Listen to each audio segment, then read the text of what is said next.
This week's episode is brought to you by Casper. Casper is a sleep brand that makes expertly designed products to help you get your best rest one night at a time. You spend a third of your life sleeping, so you should be comfortable.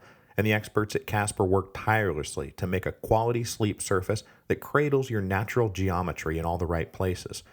The original Casper mattress combines multiple supportive memory foams for a quality sleep surface with the right amount of both sink and bounce. And Casper now offers 4 other mattresses: the Wave, the Essential, the Hybrid Casper, and the Hybrid Wave. And they are priced affordably because Casper cuts out the middleman and sells directly to you. It's free shipping and returns in the United States and Canada. And you can be sure of your purchase with Casper's 100-night risk-free Sleep On It trial. The Duncan family still heartily endorses the Casper mattress and pillows. Many great naps and good night sleeps were taken on our Caspers. They were great, comfortable mattresses that helped us all sleep better. So get $50 towards select mattresses by visiting casper.com/revolutions and using revolutions at checkout. That again, get $50 towards select mattresses by visiting casper.com/revolutions and using the promo code revolutions at checkout. Terms and conditions apply. Hello, and welcome to Revolutions. Episode 10.18, The Witte System. First of all, sound education was great. It was super fun to see everyone. I did some interviews, and there may be some other sound bites and recordings or things that pop up out there. And when they do, I will be sure to share them with you all. Thanks to everyone who put it on, showed up, and participated. Now, did sound education contribute a little bit to this episode coming out late? Yes, it did, but who cares? We're here now. You can also probably tell that I did get a new microphone. That's why this episode sounds a little bit different than the last one, hopefully a little bit better. Though I am recording it inside an old apartment in Ithaca, New York, not the usual space in Paris, so it'll probably sound different again when I go home in a few weeks. C'est la vie. Now, what I want to do today is return to Russia from our spell among the radical emigre exiles in Switzerland and discuss why the new Emancipation of Labor group is about to find their Marxist message resonating instead of falling on deaf ears. Now, today's episode is going to take us right up to the early 1890s, right up to the ascension of Tsar Nicholas II, in fact, who is going to combine the worst parts of King Charles I and King Louis XVI to form the truly Platonic ideal of a terrible monarch. We'll introduce Nicholas fully next week, then I'm going to take one scheduled week off, and after that we will more fully develop the political and economic situation of the Russian Empire as it plunges first towards 1905 and then 1917. As I have said, this is not just going to be the story of the Bolsheviks' rise to power. This ain't going to be Lenin versus the Tsar, because the Russian revolutions of 1905 and 1917 were about so much more than that. We've got liberals who wanted a democratic constitution and civil rights, anarchists who wanted to blow up the whole empire root and branch, nationalists who wanted self-determination and freedom from the Russian Empire, as well as a resurgent brand of neurotism, still saying, hey, the empire is 90% peasant, you can't just ignore that. We're going to talk about all of it. Now, as we discussed at the beginning of last week's episode, Alexander III came to power upon the death of his father in March of 1881, and he did not waste any time repudiating everything that the now late lamented Tsar Liberator had done. The movement towards further constitutional reform, like actually having a constitution, was reversed. The new policy of Alexander III would be a return to the old policy of his grandfather Nicholas I: orthodoxy, autocracy, and nationality. One czar, one church, one language, faith, czar, and the fatherland. The goal now was to suppress anything that challenged that triad. The semi-democratic zemstva were an affront to the principle of autocracy, so they would find their activities and authority severely curtailed. Religious alternatives to Russian Orthodox Christianity, Protestants, Catholics, Jews, and Muslims, all face new hurdles of intolerance. And as we'll talk about more in future episodes, the return to an official policy of Russification would land hard on minority nationalities, Jews again, Poles, Germans, Central Asians, Ukrainians. All of them would be facing an imperial policy steamrolling over their ethnic and cultural identities, and none of them would be happy about it. But this return to the political and cultural policies of his grandfather still left Tsar Alexander III with a problem. The problem that had in fact been the impetus for his father's great reforms in the early 1860s: Russia's backward economy. In terms of economic and technological process, there was kind of an objective forward and backward, advanced and primitive, and Russia was on the wrong side of all those lines. To compete in the big new world of modern industrialization, they were going to have to modernize and industrialize. And the great reforms on their own had not done the work they were supposed to have done. Russia still did not have the financial resources, the material capital, or the labor force necessary to compete with the likes of Britain and Germany and France. Now, the 1860s and 1870s had seen annual output increases in iron and steel and coal and oil. In 1861, there were thousands of miles of railroad track. By the 1880s, there were tens of thousands of miles of railroad track. In 1861, the quote-unquote industrial labor force was only about 750,000 people, and by the time Alexander III was ascending, it was on its way to being 1.5 million or so. You started seeing financial institutions and joint stock companies forming to pool resources and fund projects. Large factories started sprouting up in Moscow and St. Petersburg and Kiev. Mining operations in the Ural Mountains and the exploration and exploitation of the Baku oil fields expanded. But this happened slowly, and not without encountering the inertia of tradition. Capital investment was greater than it had ever been, but it was still low compared to Western Europe. And though freed, most peasants still lived in their villages. Now, for some of the ascendant conservatives in the ministry of Alexander III, this was all for the good, because no less than Marx, they suspected that major changes in the basic economic relations of the Russian Empire would cause social upheavals that would increase the threat of political revolution. But others had their eye on different threats to the existing political order. Yes, changes to the underlying forces of production can lead to revolution, but what happens if the state goes bankrupt? Or worse yet, what happens if we lose another war in humiliating fashion? I mean, let's just take as a purely hypothetical, I'm not saying this would actually happen, just purely hypothetically. I mean, what if we got in a war with, and again, I'm just picking a random name out of a hat here. Let's say we got in a war with like Japan and lost. With so much of our political legitimacy resting on our military might, losing a war like that might topple the government quite a bit faster than changes in the substructure's mode of production. So some voices inside the government said, look, we can modernize the economy inside a system of orthodoxy, autocracy, and nationality. We just have to be careful. And besides, even if you're scared of what might happen, we have to do it. We have to take the risk. We have to navigate the consequences, because if we do nothing, we are done for sure. The man who became synonymous with this latter position is Sergei Witte. Sergei Witte was born in June 1849, just as the Russians were snuffing out the last embers of the Revolution of 1848. Born into a noble family of Baltic Germans, Sergei's father converted from Lutheran to Orthodoxy to advance his political career.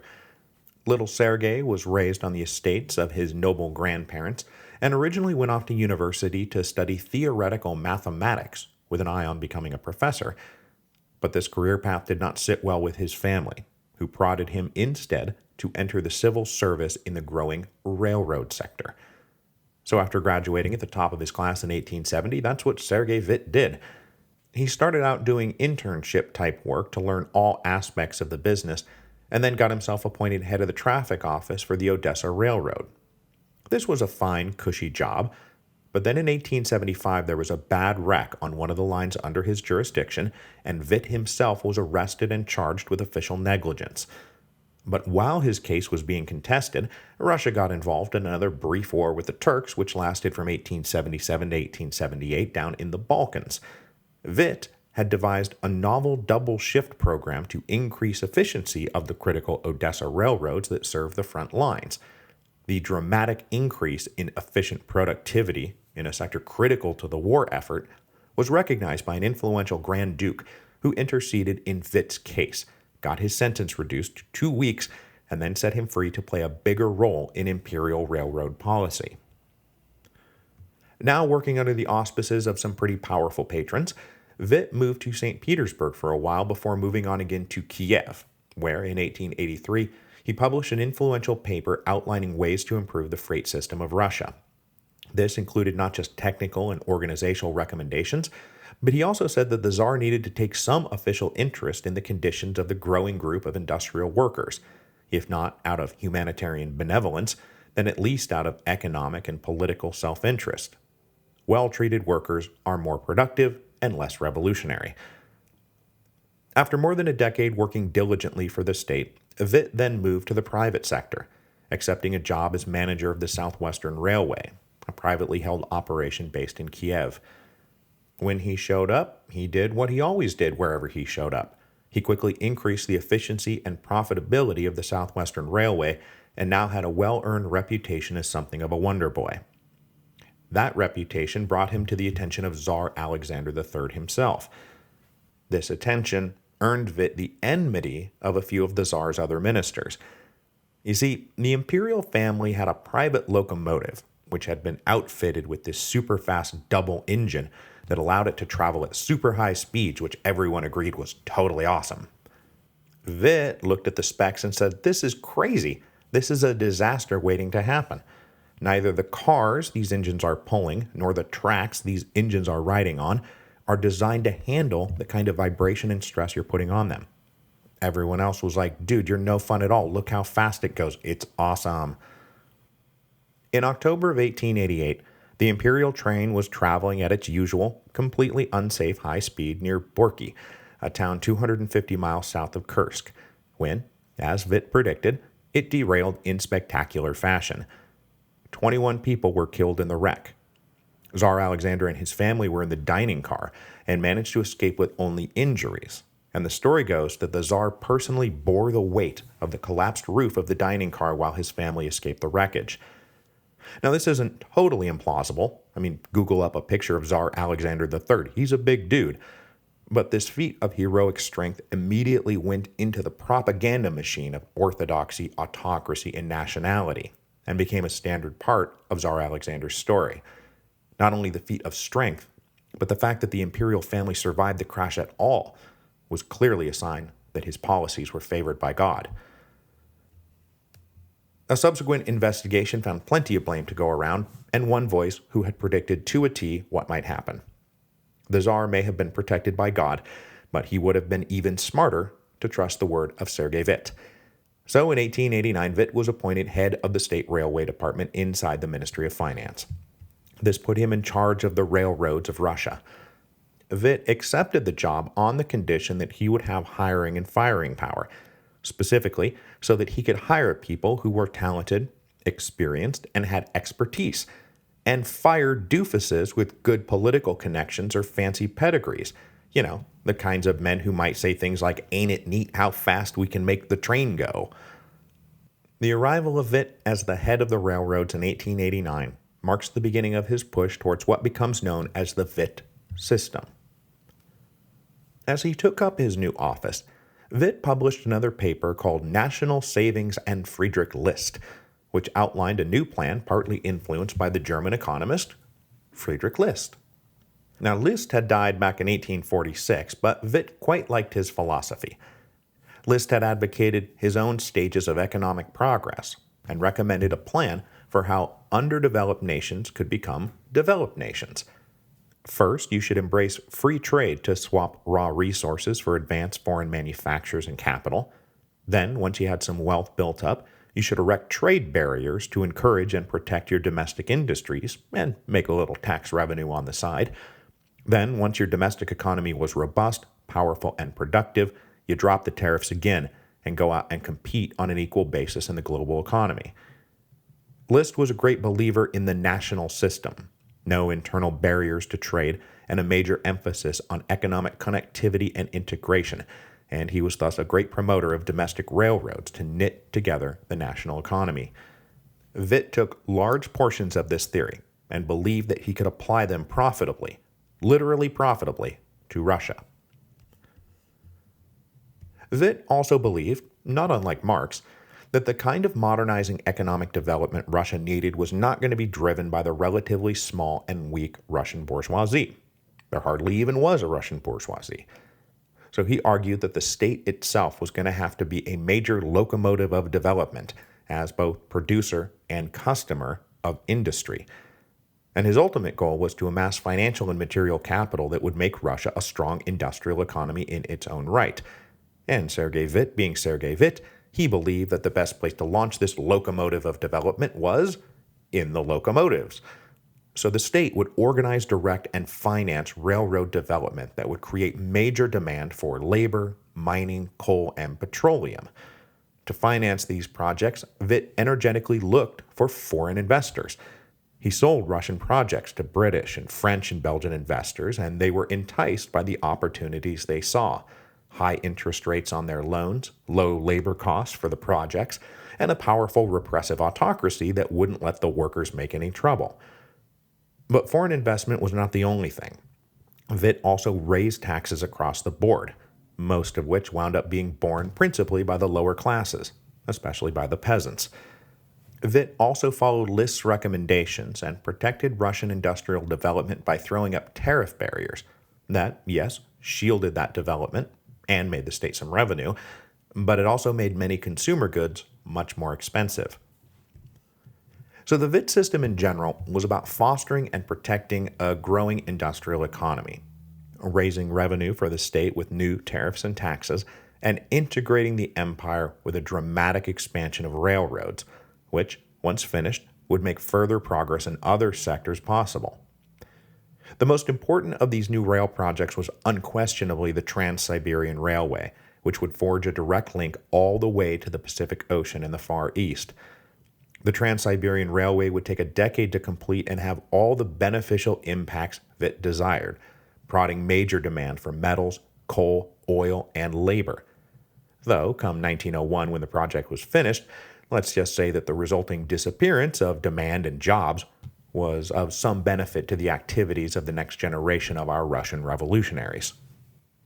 Another thing that would be of some benefit to our future Russian revolutionaries would be the Russian famine of 1891-1892.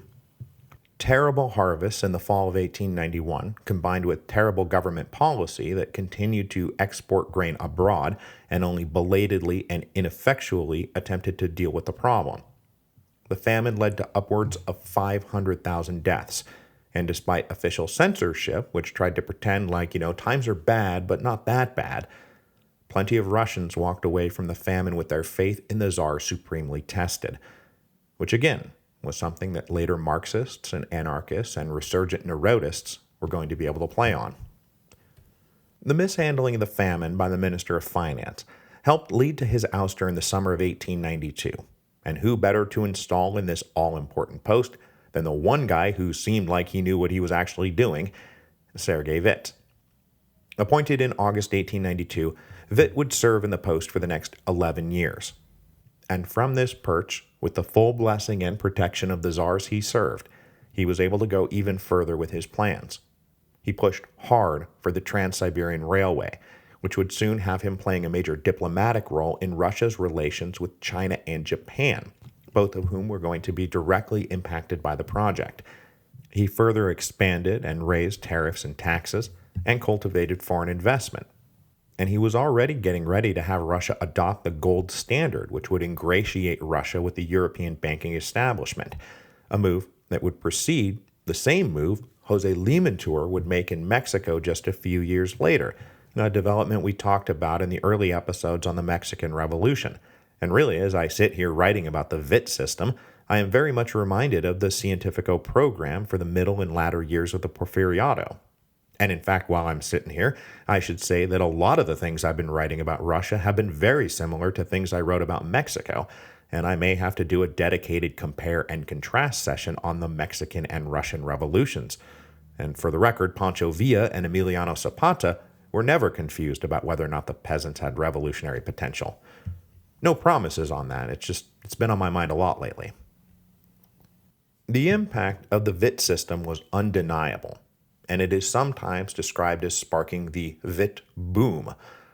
Now, this takes us a little bit ahead of the temporal framework of today's episode, but between 1890 and 1900, the amount of railroad track doubled from 30,000 kilometers to 60,000 kilometers, annual output of coal, iron, and petroleum all more or less tripled, and the value of annual textile production doubled. By 1900, Russia had gone from having 1.5 million industrial workers to 3 million, though they were still a minuscule 2.5% of the total population, a population that was pegged in a census taken in 1897 at 125 million people. But the impact of this was not really an empire-wide affair. It was mostly concentrated in major cities or areas where the necessary raw resources were found, so like Moscow, St. Petersburg, Kiev, mining operations in the Ural Mountains, petroleum operations in the Baku oil fields. Those specific areas underwent significant economic and social transformation, even if Russia as a whole still remained predominantly rural and peasant. So what we're seeing here is the rapid doubling of the industrial labor population, not spread out over the vast acreage of the empire, but jammed into very specific areas. They were all living right on top of each other. So the hallmark of Russia's rapid industrialization was that it was much larger and more concentrated in the factories and mines and construction projects than similar operations in the West, and conditions were infamously deplorable. In an environment where all power was held by management backed by orthodoxy, autocracy, and nationality, working standards and living conditions were bad, very, very bad. Long hours, low pay, no safety standards, poor sanitation, terrible food, and even worse shelter. It was all dehumanizing and degrading and dangerous. Workers often lived in barracks-like buildings, just living and sleeping next to each other in large open halls that maybe had beds and maybe didn't. Certainly most of these barracks did not have dedicated laundry services or built-in kitchens. Everyone was just kind of filthy, ate at communal canteens, and had zero privacy. Other areas might have cheap tenement buildings thrown up that would be subdivided and subdivided again to maximize the number of quote-unquote rooms available. Now, some of these deplorable conditions were explained away by one of the other hallmarks of this phase of Russian industrialization, which is the somewhat temporary and quasi-seasonal nature of the workforce. Drawing primarily from villages near the big cities and factories and work sites, the workers still identified mentally as residents and members of their home villages. They were just here to work and make as much money as they could, sending most of that money back home. And they themselves would go home whenever duties there like the harvest required it, which would always cause work slowdowns during those times. So Russian industry was still subject to the rhythms of agriculture. The younger generation of workers, though, were very 1 foot in and 1 foot out of the village. They were very interested in getting both feet out of the village entirely. Sure, they had come to make money for their families, but also to escape the dull, ignorant drudgery of village life. Women especially were eager to take on jobs as housekeepers and maids and anything else that was on offer, as it gave them a degree of financial independence and got them out from under the plodding tyranny of the village patriarchy. These young women would be especially receptive to the ideas about breaking down the tyranny of the patriarchal family, which was being pitched by socialists and anarchists, and make them critical mainstays and leaders in the revolutions to come.